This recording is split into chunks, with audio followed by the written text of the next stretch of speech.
Hello, I'm Stephen Rue, number 14 in AFM, currently living in Auburn, California.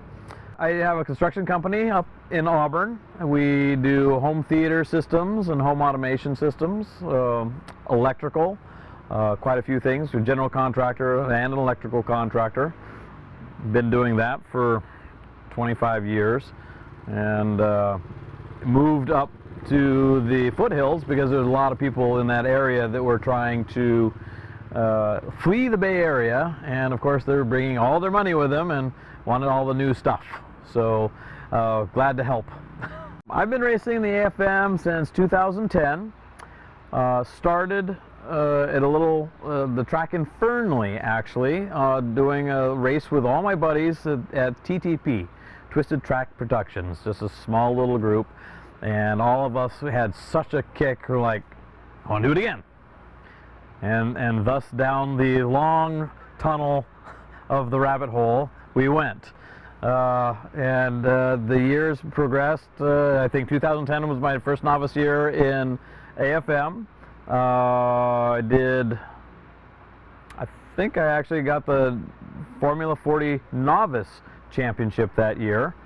And then it was thrown in the next year, 2011, to the expert class, and struggled because everybody at that time was just light years ahead of me and trying to learn, and you know, it actually progressed pretty quickly. I think 2012 was the fastest I've ever gone up until just recently here at Thunder Hill. I had a really good 2012 year, and just the seconds started clicking off. The right people were in my group. Mike Canfield jumped on board, started helping me with suspension, and I learned the secret. Being comfortable is key. If you are comfortable, you go faster. The fastest I've ever gone was the slowest I ever felt. And then every time I feel like I'm working hard to go fast, I go slower. So it's definitely one of those sports. I like to relate it to swimming. I was a high school swimmer, right? And swimming, yeah, you've got other people in the lane, but it's you against the water and lap time. So this is very similar. Yeah, there's other people on the track, but it's you against the track. How well can you get around the track and put everything together? And you watch the best guys these days. I forget one of the I think it was MotoGP or one of the events I was watching, and you watch those guys at every corner, every entry, every apex, every exit apex to the T. They're inches from the line, inches from the grass. Perfect. Like, okay. And they are at absolute maximum lean angle. They know the absolute fastest way around the track. I am nowhere near that. You know, and if anybody ever, does the math, you can see. But we're trying, and there's always more to learn, and that's what I love about racing, right? There's always the track has more to offer, and even on our little group, there's always somebody that is there with you, the next carrot that's doing one thing better than you can. That how do I do that, and how do I get up there with that next person? And there's always the next level. So that to me is a very exciting challenge, and I really like trying to take those challenges on head on and see how good I can be. I think my biggest roadblock is myself. The bike is more capable than I am, for sure. Getting over the hurdles, speed fears, getting your corner entries and maximum efficiency, I guess is what I would say, because there's an awful lot. You can dissect the track right into so many. Each corner has 5 aspects to it. Obviously you get your braking, your marker, you got your turn-in marker, you got your apex, you got your exit apex, you got your trajectory.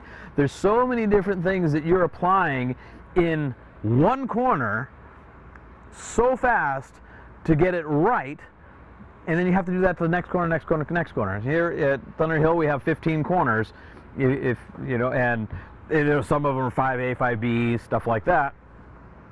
You my roadblock is more getting my head to put all those together in a sequence that they flow from one corner to the next as smooth as possible. And when you can actually see it, you know, there's been many of a race where I'm like, okay, I can see where I can improve in this corner because I know I made a mistake, or my entry was too closed off, or I turned in too late. So getting that, being older now, I'm 52, you know, yes, I rode mountain bikes as a kid, I rode motocross as a kid, and dirt bikes and all that, and then street bikes forever. But this is definitely a next level because you have so little time to think about it, and so I'm not as quick as I was, but I'm not bad. But the kids are definitely, you could see the difference in how fast they think, how fast they analyze things, and trying to, you know, like I say, put the whole package together in the smoothest line without being afraid and going over your boundaries is probably my biggest challenge. And I like to face that challenge, so that's what I'm trying to. I'm still growing. I'm still getting faster. If I start going slower and slower and slower, fine, I'll retire or go to a smaller bike and have fun. I'm probably never going to retire. I've decided I'm working forever. But I'm still getting faster. You know, 52 at 10 years, I haven't slowed down, and I'm getting faster still. So there's still more to learn. And you see the guys when you work with Josh Hayes some, you know, and I know he comes out here and he can do 49s. You know, the fast guys today, what are they, 46s? So there's always a new generation, always there's a new style. You look at the whole Marc Marquez world, he came on a new style. Now they all do it. You know, now Quadraro's killing everybody. It's just amazing the level of talent that you go. The best guy in the world for how many years, Rossi, had to retire because the kids beat him. Right? So, and which still happens, but there's still something for me to learn. So I'm still learning it. So that's my big challenge, is just trying to overcome my own fears and push through them. I think that's my biggest challenge. What are your goals for this year? Well, my goals are probably to beat GoGo in F1. I believe that is a big challenge. Funny, I have the same goal. Goals. My goals in racing and everything is just obviously to enjoy what I'm doing. I will say, when I started, there was a lot of pressure on those little plastic trophies, and now it really doesn't matter where I come in the race, as long as I did my best and had a good race with other people. Perfect example, last time at Buttonwillow, the poor bike had some issues. We had a big hole in the exhaust. I was down on power, and there's a few other little things that I had to deal with. And you know, we pushed through them and did the best I can, but I didn't have the power to be where I would normally be, so I was back in the pack. And I think in F1 and down there, I got 5th or 6th place. But I had a blast racing with guys, you know, and it was okay. Now it becomes a racecraft. Who can do this better? Who can, you know, outbreak that guy? You know, I definitely didn't have the drive, so I had to do everything else so it was putting the whole package together so that you could take the machine that you had and do the best you could with it, and hopefully just have a good time. And we all came home, you know, safe and happy, so that was a very fun race. So not putting that pressure on, oh, I gotta be first. No, I just have to do the best I can do with what I have for that day, because at 52, I'm not going to be first all the time. It is going to happen here and there, and thankfully they have the old man class, but kids can race. But yeah, I think just still enjoying it, enjoying what we're doing, and there again, still learn.